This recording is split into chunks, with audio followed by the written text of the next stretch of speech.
2 latang sardinas, paparamihin, at gagawing bola-bola. Yan ang gusto ko. Paano? Siyempre, ituturo ko. Una, kailangan lang nating i-prepare yung sardinas. Aalisin natin yung tinik at dudurugin.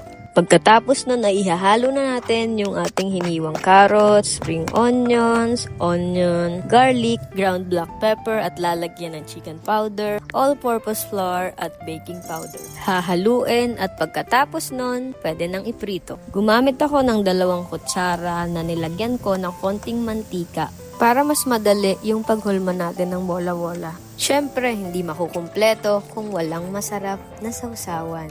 Tignan mo na lang sa comment section, ilalagay ko doon kung paano ko ginawa yung sausawan. Ayun lang, tara, kain na!